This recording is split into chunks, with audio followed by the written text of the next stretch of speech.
بہرحال 1857 کی روپ ریکھا تیار کرنے کے بعد سب سے پہلے وہ 12 آدمی تھے جو اسی مسجد کے اندر، جو مسجد اولیاء کے نام سے جانی جاتی ہے، جو آپ کے قریب ہوتی ہے، جس کو آج خانقاہ امدادیہ اشرفیہ کے نام سے جانا جاتا ہے، وہ 12 آدمی تھے۔ وہاں جمع ہوتے ہیں، سر جوڑ کر بیٹھتے ہیں اور یوں کہتے ہیں کہ کون سا طریقہ ہمیں اختیار کرنا چاہیے کہ ہمارا دیش آزاد ہو جائے، ہمارا ملک آزاد ہو جائے، ہمیں کن طریقے کار کے اوپر کام کرنا چاہیے کہ ہمیں آزادی حاصل ہو، ہمیں کون سا طریقہ اختیار کرنا چاہیے کہ آنے والی نسل آزاد پیدا ہو، مذہبی آزادی ہو، شخصی آزادی ہو، سماجی آزادی ہو، ہر طرح کی آزادی ہو، ہمیں کون سا طریقہ اختیار کرنا چاہیے۔ وہاں یہ سوچنے کے لیے، اس کے اوپر غور کرنے کے لیے وہ 12 آدمی تھے جو سر جوڑ کر بیٹھے تھے۔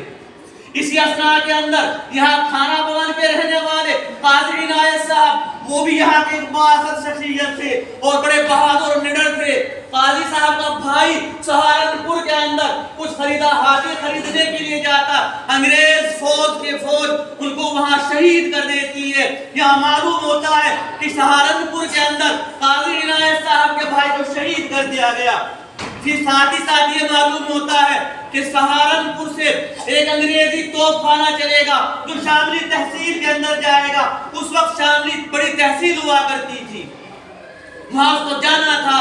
وہ توپ خانہ سہارنپور سے چلا، تھانہ بھون کے باہر کے اندر، باہری علاقے کے اندر وہ باغ کی نشانات آج بھی موجود ہے۔ وہ باغ کے اندر وہاں وہ 12 آدمی چھپ کر بیٹھے، گھات لگائی، گوریلا وار کیا۔ جب وہاں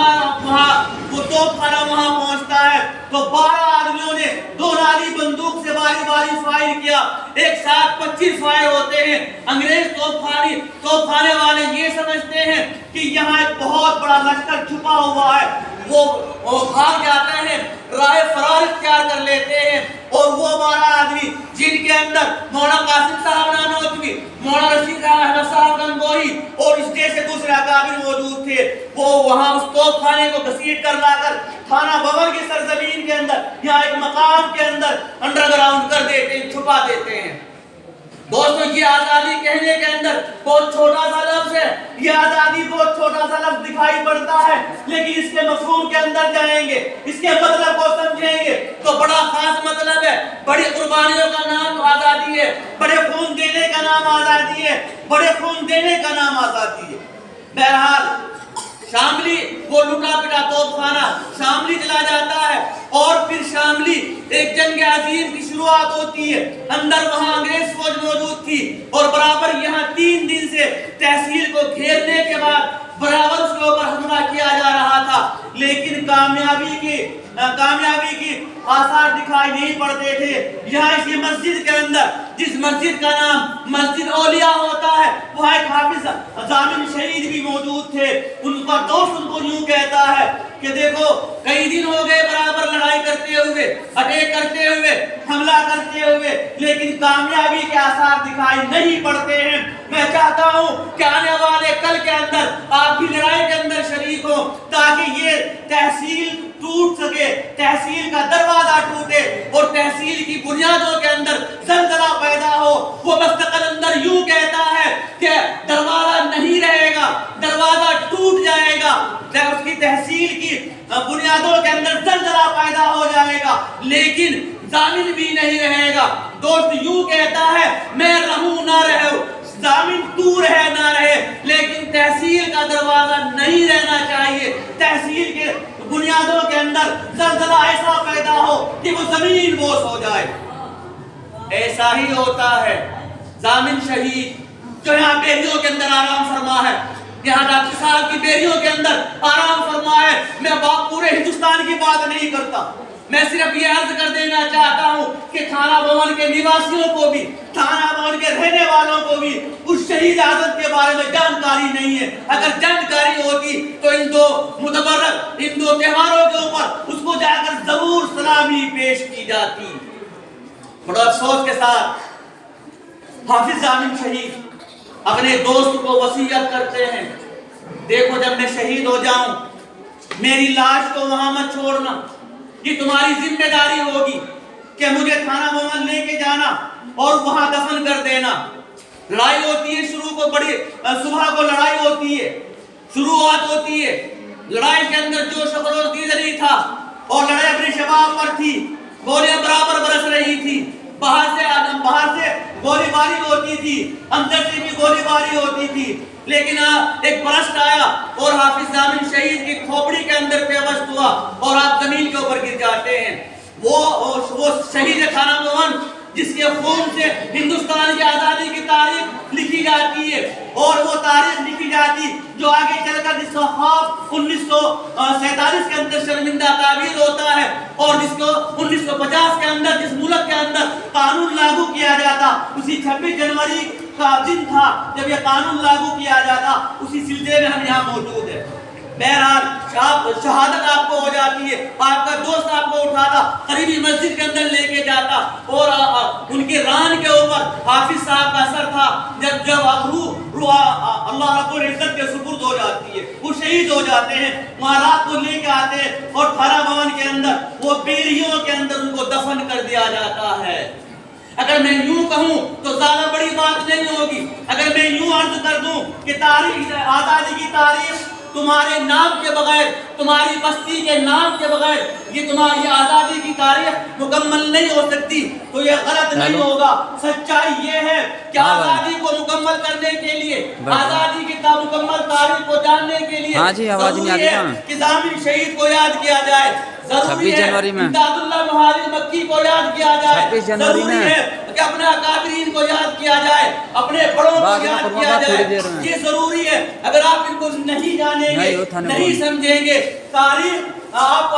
تاریخ سے ناواقف ہوں گے، تو آزادی کی تاریخ یا آزادی کا محتو تب تک مکمل نہیں ہو سکتا جب تک آپ شہید خانہ موہن کو یاد نہیں کریں گے، شہید خانہ موہن کو آپ نہیں جانیں گے، تب تک یہ آزادی کی لڑائی، یہ آزادی تاریخ مکمل نہیں ہو سکتی۔ یہاں سے میں عرض کر دینا چاہتا ہوں کہ آپ بے مثال بستی کے، قربانی دینے والے بستی کے، آپ یہاں کے باشندے ہیں، یہاں کے رہنے والے ہیں، آپ کے لیے ضروری ہے کہ اپنے تاریخ کو پڑھیں، اپنے اتہاس کو پڑھیں، اور یہ ضامن شہید ہی نہیں بلکہ ان جیسے ہزاروں نہیں لاکھوں کروڑوں بڑی تعداد کے اندر وہ تمام حضرات جن کو جو ہمارے اکابر تھے، ہمارے بڑے تھے، اس دیش کے لیے، اس ملک کے لیے اپنی جانوں کو پیش کیا، اپنی جانوں کو نذرانہ دیا، اور پھانسی کے پھندے کو بڑی سچائی کے ساتھ، بڑی خوشی کے ساتھ اس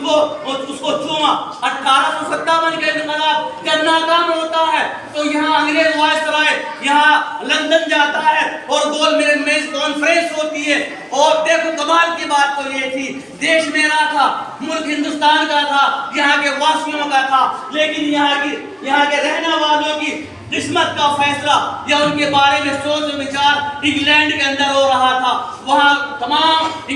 آل انگلینڈ کے مفکر حضرات، دانشور حضرات موجود تھے، وہ اس بات کے اوپر سوچنے کے لیے، غور کرنے کے لیے سر جوڑ کر بیٹھے تھے کہ ہندوستان کے اندر اگر ہمیں کامیاب حکومت کرنی ہے تو ہمیں کون سے طریقے اختیار کرنے ہوں گے، کن ذرائع کو اپنانا ہوگا کہ ہم وہاں کامیاب حکومت کر سکے۔ وہاں کا دانشور طبقہ اس نتیجے پر پہنچتا ہے کہ یہاں ہمیں بھارت کے اندر دو کام کرنے ہوں گے، ایک تو وہاں کے واسیوں کے اندر، وہاں کے رہنے والوں کے اندر تفرقہ پیدا کرنا ہوگا، ان کے اتفاق کو توڑنا ہوگا، ان کے متحد ہونے کو ختم کرنا ہوگا، ان کے اندر تفریق پیدا کر دینی ہوگی، اور دوسری خاص بات یہ کہ وہاں کے رہنے والے مسلمانوں کے اندر سے دینی شعار کو، دینی فکر کو، دینی جذبے کو، دینی تعلیم کو ختم کر دینا ہوگا۔ وہاں کے رہنے والے مسلمان نام کے تو مسلمان ہونا چاہیے، لیکن نہ تو ان کی فکر اسلامی ہو، نہ ان کا جذبہ اسلامی ہو، نہ ان کی شکل اسلامی ہو، نہ ان کا معاشرہ اسلامی ہو، اسلامی تعلیم ان کے اندر سے ختم کر دی جائے۔ تو یہ اگر دو کام ہم کریں گے تو ہم بھارت کے اندر کامیاب حکومت کر سکتے ہیں۔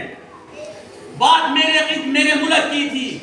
بات آپ کے دیش کی تھی، لیکن فیصلہ انگلستان کے اندر، لندن کے اندر گول میز کانفرنس پر ہوتا ہے، نفاذ یہاں ہوتا ہے۔ یہاں سب سے پہلے یہ ہوتا ہے کہ دلی شہر کے اندر 1000 تعلیمی ادارے تھے، 1000 مدارس تھے، جن کو بلڈوزر چلا کر سب کو برابر کر دیا گیا تھا۔ میں اپنی بات کو ختم کر دینا چاہتا ہوں، لیکن ساتھ ہی ساتھ عرض کر دینا چاہتا ہوں کہ اگر ہم اپنی تاریخ کو نہیں یاد نہیں رکھ پائیں گے تو پھر تاریخ مکمل نہیں ہوگی۔ تھانہ بھون کی بستی کا نام آئے بغیر، تھانہ بھون کے نواسیوں کا نام آئے بغیر، تھانہ بھون کے شہید کا نام آئے بغیر نہ تو آزادی کی تاریخ مکمل ہوگی، نہ آزادی کی لڑائی مکمل ہوگی۔ انہی جذبات کے ساتھ میں اپنی بات کو ختم کرتا ہوں اور گزارش کروں گا کہ آپ ان کو بلا لو۔